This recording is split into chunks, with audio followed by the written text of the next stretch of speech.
I'm going to teach you how to squat for the glutes. So this is our Glute Max Squat, and as the name suggests, it biases the glute max, which is the largest muscle of the glutes. This exercise is overloaded in the lengthened position, meaning it's hardest at the bottom when the glutes are most stretched. Now let's go over setup from A to Z. So you're going to start by setting your barbell at collarbone height. Now you want to make sure that you're facing into the squat rack. We are not going to be facing out. We want it so that we have to get the bar on our back and then back up. We want to make sure we're loading each side of the barbell evenly with weight plates, and then we are going to clip our plates on with collars or clips or whatever your gym has. Next is time to get under the bar and actually do some squats. So go ahead and set your hands right on the beveled edges of the bar. They will be just slightly wider than shoulder width. We're going to step under the bar and rest the bar on our traps, not on the neck. Next, you're just going to stand up underneath the bar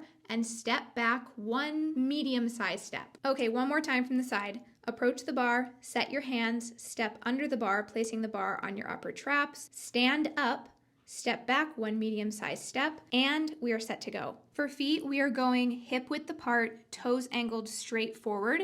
This lines things up best for the glute max. Execution on these is a backwards and forwards motion with the hips. So notice how the main bending that's happening here is in my hips, and I'm stopping at a 90-degree angle in my knees. Here's what this looks like without the bar. Notice my spine is staying neutral. The thing that's bending is primarily the hips. This execution allows us to get a lot of glute stretch, so a lot of glute work in that lengthened position with minimal quad stretch, which is why we're stopping at about a 90-degree knee bend, and this is also why the chest will come more naturally forward.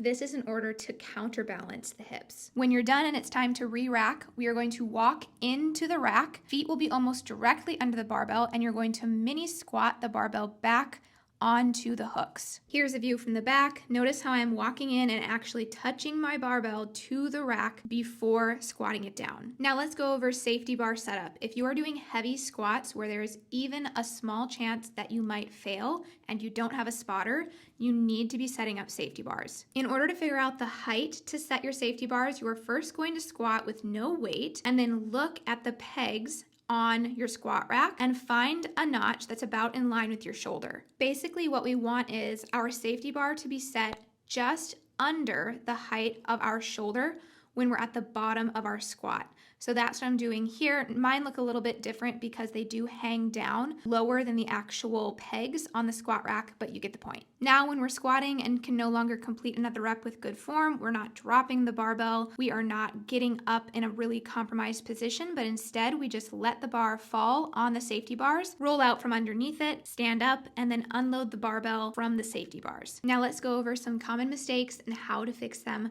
starting with popping the butt out and squatting with an anterior pelvic tilt. We do want to initiate with the hips, but we want to avoid detaching the butt from the hips and sticking it out. In fact, if you're prone to anterior pelvic tilt already, you may even find it helpful to think of tilting your hips forward slightly at the top of the movement and keeping the hips in that position throughout the movement. Another common mistake is tucking the butt under in a butt wink at the bottom.